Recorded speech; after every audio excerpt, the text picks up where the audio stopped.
Assalamualaikum warahmatullahi wabarakatuh.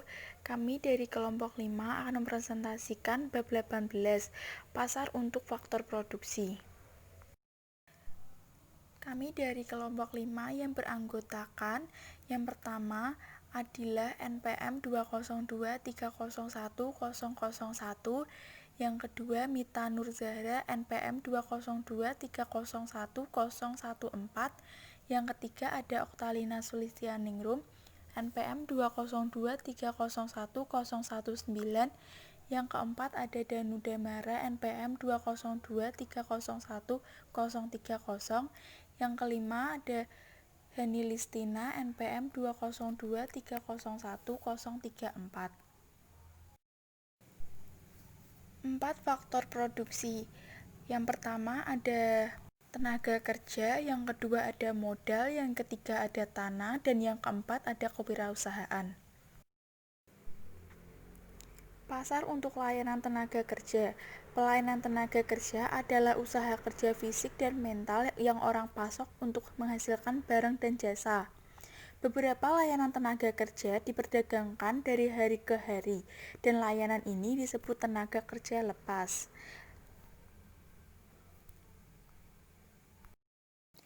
Pasar untuk layanan modal. Modal terdiri dari alat, instrumen, mesin gedung, dan konstruksi lain yang telah dibangun, diproduksi di masa lalu, dan bisnis sekarang dulu memproduksi barang dan jasa. Pasar jasa permodalan adalah pasar persewaan yang menjadi penanda di mana jasa permodalan diperkerjakan. Pasar untuk layanan pertanahan dan alam. Sumber daya tanah terdiri dari semua anugerah alam atau sumber daya alam. Pasar tanah sebagai faktor produksi adalah pasar untuk jasa tanah atau penggunaan tanah. Kewirausahaan jasa. Kewirausahaan tidak diperdagangkan di pasar. Pengusaha menerima untung atau menanggung kerugian itu hasil dari keputusan bisnis mereka. Untuk yang selanjutnya ada permintaan akan faktor produksi. Yang pertama, permintaan akan faktor produksi diturunkan. Permintaan berasal dari permintaan barang dan layanan yang dihasilkan oleh tenaga kerja. Jumlah faktor produksi yang diminta merupakan konsekuensi dari keputusan keluaran perusahaan. Perusahaan menyewa jumlah faktor produksi yang menghasilkan output yang memaksimalkan keuntungan perusahaan. Kemudian ada nilai produk marginal. Nilai produk marginal tenaga kerja sama dengan harga produk dikalikan dengan produk marginal tenaga kerja. Permintaan tenaga kerja. Nilai produk marginal tenaga kerja dan tingkat upah bersama-sama menentukan kuantiti tenaga kerja yang diminta oleh perusahaan. Karena nilai produk marginal menurun dengan meningkatnya jumlah tenaga kerja, ada aturan sederhana untuk memaksimalkan keuntungan. Sewa jumlah tenaga kerja di mana nilai produk marginal sama dengan tingkat upah. Kemudian ada kurva permintaan tenaga kerja perusahaan. Permintaan perusahaan untuk kurva tenaga kerja diturunkan dari kurva tersebut nilai kurva produk marginal. Perubahan tingkat upah membawa perubahan dalam kuantitas tenaga kerja yang diminta dan pergerakan di sepanjang kurva permintaan tenaga kerja. Perubahan pengaruh lain pada rencana perekrutan tenaga kerja perusahaan mengubah permintaan tenaga kerja dan menggeser permintaan kurva tenaga kerja. Kemudian di sini ada kurva yang menunjukkan nilai kurva produk marginal di Angelus Bakery. Kurva berlabel VMP adalah nilai produk marginal.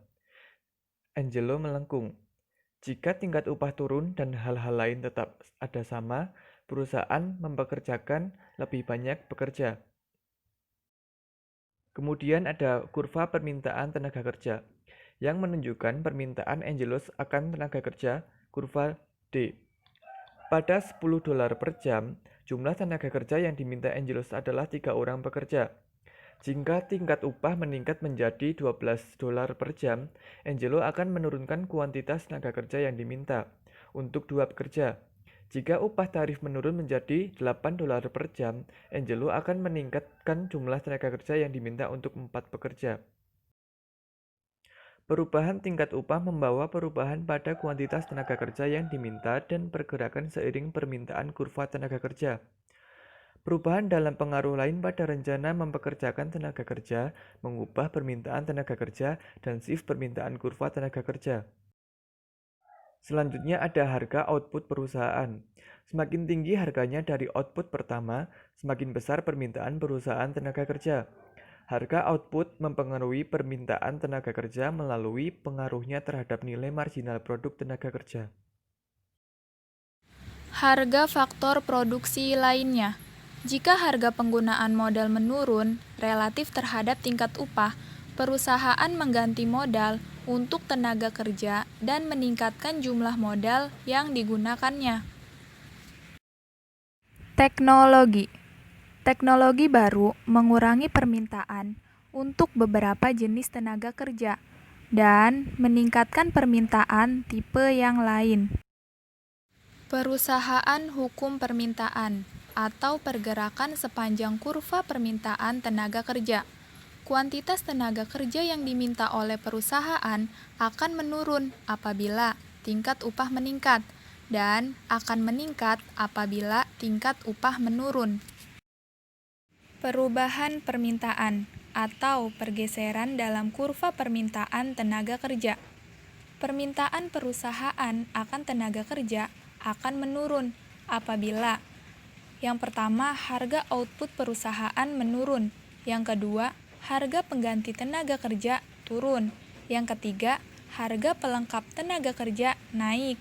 Dan yang terakhir, teknologi baru atau modal baru menurunkan produk marginal tenaga kerja. Pasar tenaga kerja. Jasa tenaga kerja diperdagangkan di banyak tenaga kerja yang berbeda di pasar. Contohnya, seperti pasar untuk pekerjaan toko roti, pengemudi van, operator kren, spesialis pendukung komputer, pengatur lalu lintas udara, ahli bedah, dan ekonom. Pasar tenaga kerja terdiri atas 4 sub. Yang pertama, pasar tenaga kerja yang kompetitif. Yang kedua, permintaan pasar untuk tenaga kerja. Yang ketiga, pasokan pasar tenaga kerja. Yang keempat, pasar tenaga kerja equilibrium pasar. Dimulai dari yang pertama, pasar tenaga kerja yang kompetitif.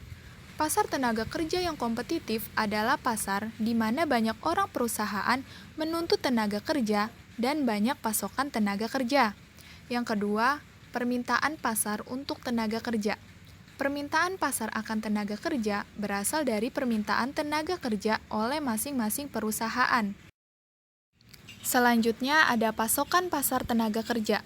Pasokan pasar tenaga kerja berasal dari pasokan atau keputusan tenaga kerja dibuat oleh rumah tangga individu. Dan yang terakhir, pasar tenaga kerja equilibrium pasar. Tenaga kerja yang kompetitif equilibrium menentukan tingkat upah dan pekerjaan. Serikat pekerja adalah kelompok pekerja yang terorganisir bertujuan untuk meningkatkan tingkat upah dan mempengaruhi kondisi pekerjaan lain. Perubahan permintaan atau pergeseran dalam kurva permintaan tenaga kerja. Permintaan perusahaan akan tenaga kerja akan menurun apabila yang pertama, harga output. Pengaruh pada permintaan tenaga kerja. Sebuah serikat berusaha untuk meningkatkan permintaan tenaga kerja anggota di 4 cara utama. 1. Meningkatkan nilai produk marginalnya. 2. Melobi untuk pembatasan impor dan mendorong orang untuk membeli barang. 3. Mendukung undang-undang upah minimum. 4. Melobi untuk undang-undang imigrasi. Selanjutnya ada harga output perusahaan. Semakin tinggi harganya dari output pertama, semakin besar permintaan perusahaan tenaga kerja. Harga output Monopsoni di pasar tenaga kerja. Monopsoni adalah pasar di mana ada satu pembeli. Monopsoni bertindak di sisi pembelian pasar dengan cara yang mirip dengan monopoli di sisi penjualan. Yang istimewa dari monopsoni adalah marginal biaya tenaga kerja. Untuk perusahaan di pasar tenaga kerja yang kompetitif, biaya marginal tenaga kerja adalah tingkat upah. Untuk monopsoni, biaya marginal tenaga kerja melebihi tingkat upah.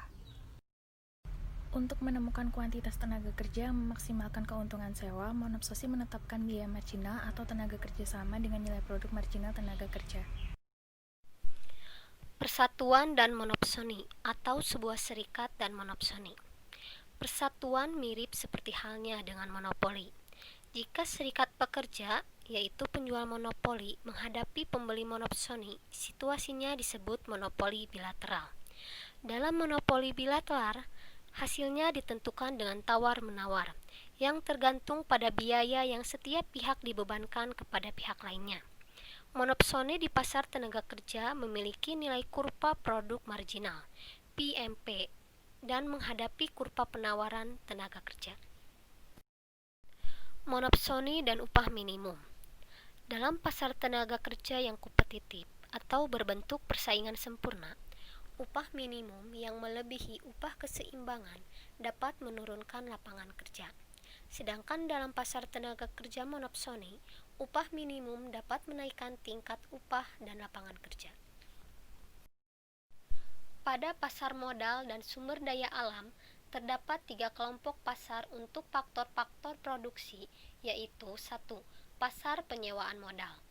Permintaan modal berasal dari nilai produk marginal modal. Perusahaan yang memaksimalkan laba menyewa sejumlah jasa modal, sehingga menghasilkan nilai produk marginal modal sama dengan tingkat sewa modal.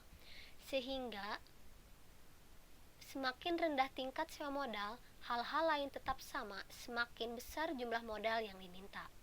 Penawaran modal merespon dalam arah yang berlawanan terhadap tingkat sewa. Semakin tinggi tingkat sewa, hal-hal lain tetap sama, maka semakin besar jumlah modal yang ditawarkan. Tingkat sewa keseimbangan menghasilkan jumlah modal yang diminta sama dengan jumlah yang ditawarkan.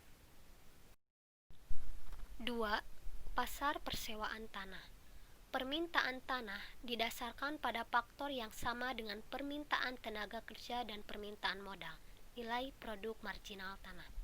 Perusahaan yang memaksimalkan laba menyewa sejumlah tanah sehingga nilai produk marginal tanah sama dengan tingkat sewa tanah. Semakin rendah tingkat sewa, hal-hal lain tetap sama, maka semakin besar jumlah tanah yang diminta. Namun, penawaran tanah itu istimewa, jumlahnya maka akan tetap sama, sehingga jumlah yang ditawarkan tidak dapat diubah oleh keputusan orang-orang.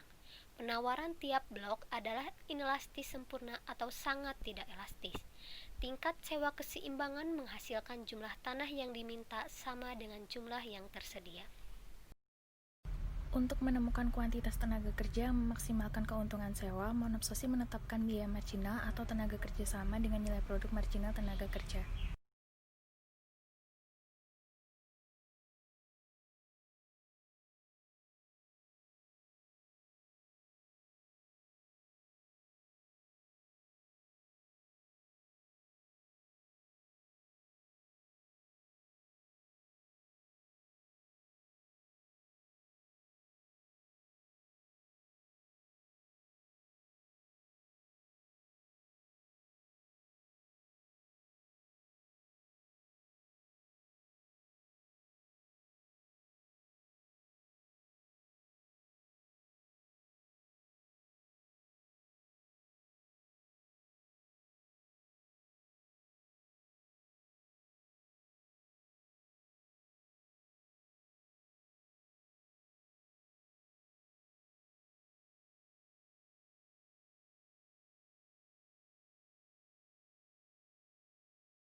Pada pasokan minyak, terdapat 3 pengaruh penting terhadap penawaran minyak, yaitu cadangan minyak yang diketahui, skala fasilitas produk minyak saat ini, dan harga minyak yang diharapkan di masa depan. Cadangan minyak yang diketahui adalah minyak yang telah ditemukan dan dapat disuling dengan teknologi saat ini. Jumlah ini bertambah sepanjang waktu karena kemajuan teknologi memungkinkan sumber daya yang kurang dapat diakses ditemukan. Semakin besar ukuran cadangan yang diketahui, semakin besar penawaran minyak. Namun, pengaruhnya terhadap penawaran kecil dan tidak langsung. Skala fasilitas produksi minyak saat ini merupakan pengaruh utama terhadap penawaran minyak. Produksi minyak sama seperti aktivitas produksi lainnya. Aktivitas tersebut terkait dengan meningkatnya biaya marginal. Meningkatnya biaya marginal dari penyulingan minyak berarti bahwa kurva penawaran minyak miring ke atas. Semakin tinggi harga minyak, semakin besar jumlah yang ditawarkan. Pada kekuatan spekulatif akan berdasarkan pada perkiraan harga di masa datang, akan mempengaruhi penawaran pada minyak. Semakin tinggi perkiraan harga minyak di masa datang, akan semakin kecil penawaran minyak pada saat ini. Pedagang dengan persediaan minyak dapat berencana untuk menjualnya sekarang atau menahan dan menjualnya nanti. Sekian presentasi dari kelompok kami. Mohon maaf apabila ada salah kata, baik itu secara tulisan maupun secara lisan. Jika ada yang ingin dipertanyakan, silahkan bertanya pada forum diskusi e-learning pada waktu yang telah ditetapkan. Untuk sesi pertanyaannya sendiri, kami buka 2 sesi, di mana tiap-tiap sesi terdapat 6 pertanyaan. Untuk itu, kami harap teman-teman sekalian dapat berpartisipasi dengan arahan yang telah disampaikan di atas. Terima kasih. Wassalamualaikum warahmatullahi wabarakatuh.